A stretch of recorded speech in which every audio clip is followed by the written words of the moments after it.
Dear students, subject Applied Physics second, subject code 2002, diploma engineering first year के second semester का subject अनुप्रयुक्त भौतिकी code 2002 की unit number 2 optics के बारे में अपन स्टडी करेंगे।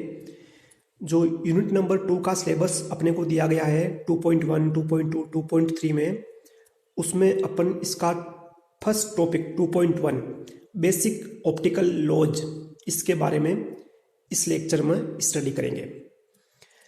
इससे पहले अपन समझेंगे कि ऑप्टिक्स क्या है, किससे रिलेटेड है, इसमें किन घटनाओं का या किन चीज़ों का अध्ययन किया जाता है, वो अपन पहले देखेंगे। तो ऑप्टिक्स इसको प्रकाशिकी बोलते हैं। प्रकाशिकी क्या है? भौतिक विज्ञान की वह शाखा, यानी it is a branch of physics. Optics physics की एक ब्रांच है जिसमें प्रकाश की प्रकृति, नेचर ऑफ लाइट तथा प्रकाश द्वारा प्रदर्शित की जाने वाली घटनाओं के बारे में अध्ययन किया जाता है।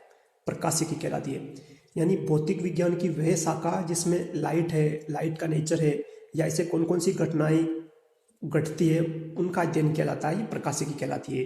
जैसे अपवर्तन है, परावर्तन है, व्यतिकरण है, विवर्तन है, इस टाइप की जो घटनाएं हैं उनका अपन ऑप्टिक्स के अंदर स्टडी करते हैं। इन घटनाओं के आधार पर ऑप्टिक्स को अपन मुख्यतः दो भागों में बांटते हैं। एक भाग इसका है किरण ऑप्टिक्स, जिसको अपन रे ऑप्टिक्स कहते हैं। इसके अंदर प्रकाश का परावर्तन, अपवर्तन, इनके बारे में अध्ययन किया जाता है। रिफ्लेक्शन है, रिफ्रैक्शन है। दूसरा इसका पार्ट तरंग प्रकाशिकी कहलाता है भाग, जिसको अपन वेव ऑप्टिक्स बोलते हैं। और वेव ऑप्टिक्स के अंदर अपन व्यतिकरण है, विवर्तन है, इन घटनाओं का अध्ययन करते हैं। अब देखिए किरण प्रकाशिकी नंबर 1 फर्स्ट जो ऑप्टिक्स की ब्रांच है उसको बोलते हैं रे ऑप्टिक्स। तो रे ऑप्टिक्स क्या है? प्रकाशिकी का वह भाग जिसमें प्रकाश को किरण के रूप में, यानी एज ए वेव मानकर प्रकाशीय घटनाओं के बारे में अध्ययन किया जाता है, किरण प्रकाशिकी कहलाती है।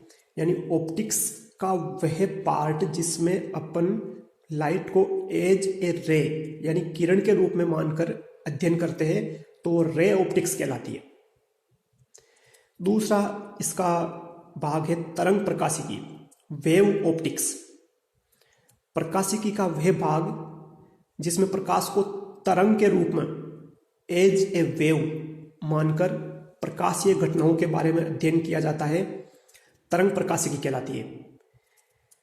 यानी ऑप्टिक्स को अपन ने दो भागों में बांटा है, एक रे ऑप्टिक्स और एक वेव ऑप्टिक्स। किरण प्रकाशिकी के अंदर अपन लाइट को एज ए रे, यानी किरण के रूप में मानते हैं, और इनसे जो घटनाएं घटती है जैसे अपवर्तन है, परावर्तन है, इनकी स्टडी करते हैं। दूसरा है वेव ऑप्टिक्स, तरंग प्रकाशिकी, जिसके अंदर अपन प्रकाश को तरंग के रूप में एज ए वेव मानकर स्टडी करते हैं। जो इसमें घटनाएं घटती है, व्यतिकरण है, विवर्तन है, इंटरफेरेंस, डिफ्रेक्शन या पोलराइजेशन, इन चीज़ों की स्टडी करते हैं। तो इन दोनों में जो अंतर है वो ये है कि रे ऑप्टिक्स में तो अपन प्रकाश को एज ए रे यानी किरण के रूप में मानते हैं, और वेव ऑप्टिक्स में एज ए वेव यानी तरंग के रूप में मानते हैं। अब देखिए प्रकाश क्या है, लाइट किसको बोलते हैं अपन? लाइट, प्रकाश एक प्रकार की ऊर्जा है। लाइट एक प्रकार की एनर्जी है जो दृष्टि संवेदना उत्पन्न करती है, यानी जिसे अपन देख पाते हैं या देखने का अपन अनुभव करते हैं, तो वो लाइट कहलाता है। अब लाइट की क्या क्या प्रॉपर्टीज होती है, लाइट में कौन कौन से गुण होते हैं, वो अपन देखते हैं। प्रकाश के गुण, नंबर 1, प्रकाश सदैव सीधी रेखा में संचरित होता है, यानी लाइट हमेशा स्ट्रेट लाइन में गमन करती है, सीधी रेखा में। नंबर 2, प्रकाश के द्वारा परावर्तन, रिफ्लेक्शन, अपवर्तन, रिफ्रैक्शन, विवर्तन डिफ्रेक्शन, व्यतिकरण, इंटरफेरेंस, ध्रुवण, पोलराइजेशन, प्रकाश विद्युत प्रभाव, फोटो इलेक्ट्रिक इफेक्ट, रमन प्रभाव, रमन इफेक्ट आदि घटनाएं प्रदर्शित की जाती है। नंबर 3, निर्वात में प्रकाश का वेग सर्वाधिक होता है, यानी वैक्यूम के अंदर वेलोसिटी ऑफ लाइट मैक्सिमम होती है और प्रकृति में सबसे अधिकतम चाल जो है, स्पीड है, वो लाइट की ही होती है वैक्यूम के अंदर। और इसका मान लगभग, इसको अपन मानते हैं 3 × 10⁸ मीटर पर सेकेंड। प्रकाश का जो वेग है वो होता है 3 × 10⁸ मीटर पर सेकेंड। ये प्रकृति में प्राप्त मैक्सिमम चाल है, मैक्सिमम वेलोसिटी है। नंबर 4, प्रकाश के द्वारा कणीय एवं तरंगीय प्रकृति प्रदर्शित की जाती है। लाइट जो है पार्टिकल और वेव नेचर दोनों दिखाती है, अर्थात प्रकाश की ड्वेल नेचर होती है। जो लाइट है वो कभी कभी पार्टिकल नेचर दिखाती है कहीं कहीं, और कहीं कहीं वेव नेचर दिखाती है। इसलिए अपन बोलते हैं कि लाइट जो है ड्वेल नेचर की होती है, प्रकाश की द्वैत प्रकृति, यानी कणीय रूप और तरंगीय रूप। यानी कुछ घटनाएं ऐसी होती है जिनमें अपन प्रकाश का पार्टिकल बाय पार्टिकल स्टडी करते हैं, जहाँ फोटोन वगैरह की अपन बात करते हैं, और कुछ घटनाओं में तरंग यानी वेव के रूप में बात करते हैं, जैसे इंटरफेरेंस वगैरह इस टाइप की घटनाएं हैं उसमें। तो पार्टिकल जो प्रकाश है वो दोनों नेचर, दोनों गुण प्रदर्शित करती है, कणीय रूप भी और तरंगीय रूप भी। नंबर 5, प्रकाश के कंपन तरंग संचरण के लंबवत होते हैं, अर्थात प्रकाश अनुप्रस्थ प्रकृति का होता है। जब प्रकाश की किरण आगे बढ़ती है तो जो उसके वाइब्रेशंस है वो उसके चलने की दिशा के परपेंडिकुलर होते हैं। जो प्रकाश के वाइब्रेशन वो तरंग संचरण की दिशा के परपेंडिकुलर होंगे, इसलिए अपन कहते हैं कि प्रकाश अनुप्रस्थ प्रकृति का यानी ट्रांसवर्स नेचर का होता है। तो ये प्रकाश के कुछ इंपॉर्टेंट गुण है। इसके बाद अपन जो बेसिक ऑप्टिकल लॉ जिनको कहते हैं, जो प्रकाशिकी के मूलभूत नियम है, उनमें कुछ स्टडी करेंगे। जैसे परावर्तन का नियम है, अपवर्तन का नियम है। तो प्रकाश का परावर्तन, रिफ्लेक्शन ऑफ लाइट। देखिए यहाँ पर जो डायग्राम दिया गया है वो केवल रिफ्लेक्शन के लिए दिया गया है। एक बार मैं इसका स्टेटमेंट पढ़ देता हूँ। जब कोई प्रकाश किरण एक माध्यम से चलती हुई दूसरे माध्यम से टकराकर पुनः उसी माध्यम में लौट आए तो इस घटना को प्रकाश का परावर्तन कहते हैं। यहाँ अपने एम डैश एक अंतरा पृष्ठ है, मतलब दो माध्यमों के बीच का पृष्ठ है, दो मीडियम है। जैसे माध्यम 1 है ऊपर, नीचे माध्यम 2 है। माध्यम 1 हो सकता है वायु हो, एयर हो, इसको अपन विरल माध्यम बोलते हैं। नीचे माध्यम 2 है, जब कांच हो सकता है, पानी हो सकता है, इसको अपन सघन माध्यम, डेंस मीडियम बोलते हैं। ये रेयर मीडियम है ऊपर वाला। तो जब कोई प्रकाश की किरण दो माध्यमों के अंतरापृष्ठ पर पड़ती है तो क्या होता है कि इसका कुछ भाग तो रिफ्लेक्ट हो जाता है, परावर्तित, और कुछ भाग रिफ्रैक्ट होता है, यानी आगे की ओर जाता है। यहाँ जिसको अपवर्तन अपन बोलते हैं, वो आगे अपन स्टडी करेंगे। देखिए ये आपतित प्रकाश किरण दिखाई गई है, ये अंतरापृष्ठ पर इंसिडेंट होती है, तो यहाँ से ये दो भागों में बढ़ जाती है। इसका एक भाग इधर रिफ्लेक्ट हो जाता है परावर्तित, दूसरा भाग रिफ्लेक्ट होता है, जिसको अपन नेक्स्ट स्लाइड में चर्चा करेंगे उसकी। अभी केवल अपन जो परावर्तित प्रकाश किरण है इसी की चर्चा करेंगे यहाँ पर। तो ये आपतित प्रकाश किरण है और ये परावर्तित प्रकाश किरण है। यहाँ पर एम डैश अंतरापृष्ठ है दोनों माध्यमों का, मीडियम 1 और मीडियम 2 का, और इसके जो परपेंडिकुलर है अंतरापृष्ठ के एन डैश, ये इसका नॉर्मल कहलाता है, अभिलंब। इसको अभिलंब बोलते हैं एन डैश को। तो जो आपतित प्रकाश किरण है वो जिस कोण पर आपतित होती है नॉर्मल के साथ, वो उसका एंगल ऑफ इंसिडेंस, आपतन कोण कहलाता है। इसको आई से डिनोट करते हैं। इसी प्रकार जो रिफ्लेक्टेड बीम है, परावर्तित किरण है, वो नॉर्मल के साथ जो एंगल बनाती है उसको बोलते हैं परावर्तन कोण, और इसको आर से डिनोट किया जाता है। तो अपनी जो रिफ्लेक्शन ऑफ लाइट की घटना क्या है कि जब कोई प्रकाश किरण एक मीडियम से चलती हुई दूसरे माध्यम से टकराकर, एक माध्यम से चलती हुई दूसरे माध्यम से टकराकर वापस इसी माध्यम में लौट आई, तो इस घटना को अपन कहते हैं रिफ्लेक्शन ऑफ लाइट, प्रकाश का परावर्तन। अब परावर्तन के कुछ नियम है जो अपन स्टडी करेंगे आगे। पहले इसमें यह समझना जरूरी है कि आपतन कोण कौन सा होता है और परावर्तन कोण कौन सा होता है। एंगल ऑफ इंसिडेंट और एंगल ऑफ रिफ्लेक्शन, यानी जो इंसिडेंट रे नॉर्मल के साथ जो एंगल बनाती है, आपतित प्रकाश किरण अभिलंब के साथ जो कोण बनाती है, वो आपतन कोण कहलाता है। तथा जो रिफ्लेक्टेड बीम है वो नॉर्मल के साथ जो एंगल बनाती है वो परावर्तन कोण कहलाता है। अब परावर्तन के नियम, लॉज ऑफ रिफ्लेक्शन, परावर्तन के क्या क्या नियम है। नंबर 1, प्रकाश के परावर्तन में आपतित किरण, परावर्तित किरण व अभिलंब तीनों एक ही तल में स्थित होते हैं। यानी रिफ्लेक्शन के अंदर जो इंसिडेंट रे है, रिफ्लेक्टेड रे है और नॉर्मल तीनों एक ही प्लेन में स्थित होते हैं। नंबर 2 काफी इंपॉर्टेंट है, प्रकाश के परावर्तन में आपतन कोण परावर्तन कोण के बराबर होता है। यानी एंगल ऑफ इंसिडेंट बराबर होता है एंगल ऑफ रिफ्लेक्शन के, यानी आपतन कोण I बराबर अपवर्तन कोण R। तो परावर्तन के ये कुछ इंपॉर्टेंट नियम है। एक तीसरा और लिखा है मैंने कि परावर्तन में परावर्तित किरण की चाल यानी स्पीड, रंग व आवृत्ति आपतित किरण के समान ही होती है। यानी जो रिफ्लेक्टेड रेज की जो स्पीड है, उसका कलर है या फ्रीक्वेंसी है, वेवलेंथ है, वो आपतित किरण के समान ही रहती है। नेक्स्ट नियम देखते हैं अपन अपवर्तन का घटना, प्रकाश का अपवर्तन, रिफ्लेक्शन ऑफ लाइट। देखिए ये मैंने कंप्लीट चित्र यहां पर दिखाया हुआ है। जैसे मान लो ये ऊपर मीडियम 1 है, MM' उन दोनों मीडियम के बीच का पृष्ठ है, नीचे मीडियम सेकेंड है, कोई दूसरा मीडियम हो सकता है।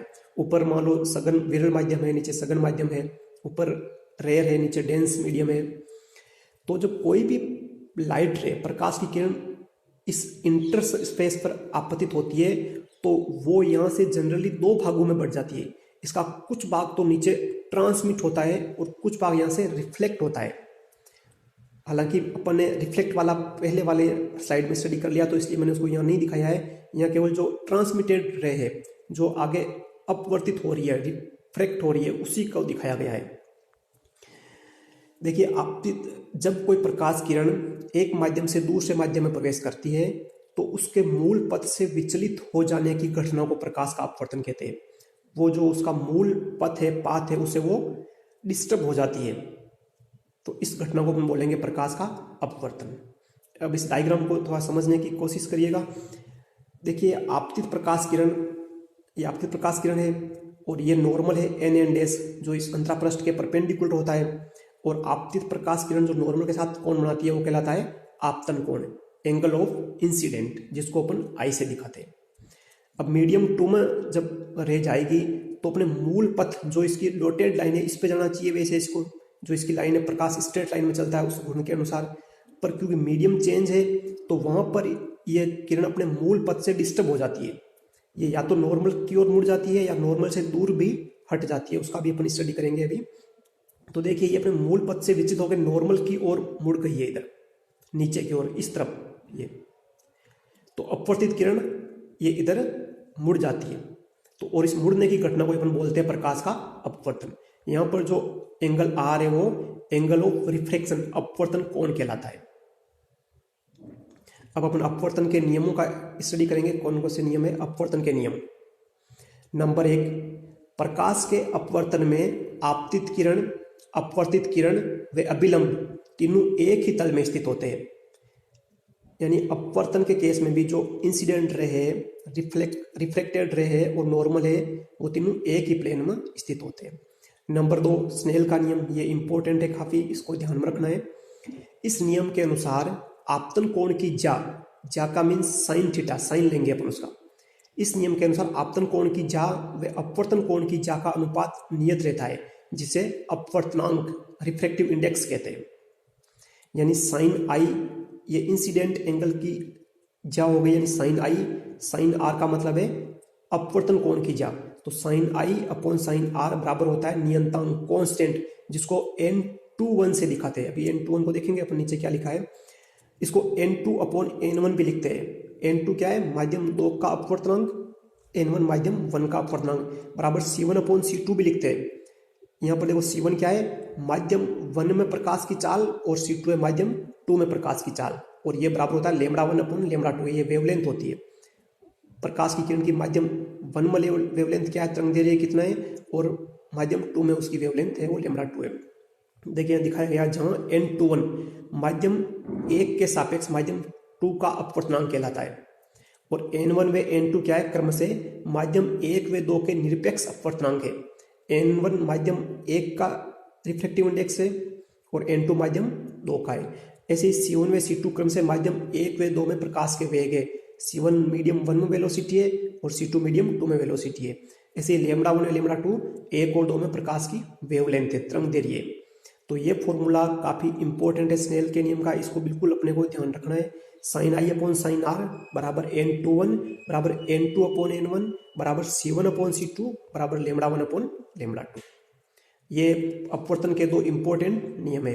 एक नियम और लिखा है मैंने इसमें, नंबर 3, अपवर्तित प्रकाश किरण की चाल, रंग व तरंग दैर्घ्य बदल जाता है, जबकि आवर्ती अपरिवर्तित रहती है। जो रिफ्रेक्टेड बीम है, रे है, उसकी वेलोसिटी चेंज हो जाती है, कलर चेंज हो जाता है, वेवलेंथ उसकी बदल जाती है मीडियम चेंज होने से, जबकि उसकी फ्रीक्वेंसी अनचेंज्ड रहती है, अपरिवर्तित रहती है। अब थोड़ा अपन रिफ्लेक्टिव अपवर्तनांक की चर्चा करेंगे कि अपवर्तनांक क्या है। अपवर्तनांक इसको n से दिखाते हैं, जनरली डिनोट करते हैं। जब कोई प्रकाश किरण एक माध्यम से दूसरे माध्यम में जाती है, तो पहले माध्यम के सापेक्ष दूसरे माध्यम में प्रकाश का मुड़ने का गुण अपवर्तनांक कहलाता है। अपवर्तनांक का मान पदार्थ की प्रकृति पर निर्भर करता है। अपवर्तनांक मान मीडियम पे, उसके नेचर पे डिपेंड करता है। अलग अलग पदार्थ के अपवर्तनांक अलग अलग होते हैं। देखिए अपन कुछ पदार्थ के अपवर्तनांक देखते हैं, जैसे निर्वात है, वैक्यूम, तो वैक्यूम का अपवर्तनांक 1 होता है निर्वात का। वायु है, तो वायु का अपवर्तनांक भी ऑलमोस्ट 1 के इक्विवेलेंट होता है, 1.0003, जिसको अपन 1 कह सकते हैं। जल है, वाटर, तो वाटर का अपवर्तनांक होता है 4/3 यानी 1.33। ऐसे ग्लिसरीन है, उसका अपवर्तनांक होता है 1.47। कांच का अपवर्तनांक होता है 3/2 यानी 1.5। फ्लिंट कांच का अपवर्तनांक होता है 1.59। हीरा, डायमंड, जिसका अपवर्तनांक होता है 12/5 यानी 2.4। ये कुछ मटेरियल है जिनके अपवर्तनांक मैंने टेबल के अंदर बता रखे हैं। अब देखिए अपन ने जो घटना पड़ी थी अपवर्तन वाली, उसमें क्या होता है कि या तो जो अपवर्तित किरण है वो नॉर्मल की ओर मुड़ जाती है, या फिर नॉर्मल से दूर हटती है। तो जब प्रकाश किरण विरल माध्यम से सघन माध्यम में जाती है, ऊपर विरल माध्यम है, नीचे सघन माध्यम है, तो अविलंब की ओर विस्थापित हो जाती है। ये चीज यहाँ ध्यान रखने की है कि जब प्रकाश की किरण विरल माध्यम से रेयर मीडियम से डेंस मीडियम में जाती है, तब वो अविलंब की ओर मुड़ जाती है। और इस स्थिति में जो आपतन कोण I है वो अपवर्तन कोण R से बड़ा होता है। जबकि जब प्रकाश किरण सघन माध्यम से विरल माध्यम में जाती है, ये ऊपर सघन माध्यम में डेंस मीडियम है, नीचे रेयर मीडियम है, विरल माध्यम है, तो प्रकाश की किरण अविलंब से दूर हट जाती है। यह सघन माध्यम से प्रकाश की किरण आ रही है, तो ये विरल माध्यम में जाएगी तो अविलंब से दूर हट जाएगी। और इस केस में जो अपवर्तन कोण है वो आपतन कोण से बड़ा होगा। तो अपवर्तन के ये 2 इंपॉर्टेंट रिजल्ट है कि जो अपवर्तित किरण है, रिफ्लेक्टेड रे है, वो या तो नॉर्मल की ओर मुड़ेगी या नॉर्मल से दूर हटेगी। अगर नॉर्मल की ओर मुड़ जाती है तब तो आपतन कोण बड़ा होता है, अपवर्तन कोण R से, और जब नॉर्मल से दूर हट जाती है तो अपवर्तन कोण बड़ा हो जाता है, आपतन कोण I से। ये कुछ बेसिक लॉ है जो ऑप्टिक्स फॉलो करती है इसको, तो इनको बेसिक ऑप्टिकल लॉ कहते हैं। Thank you.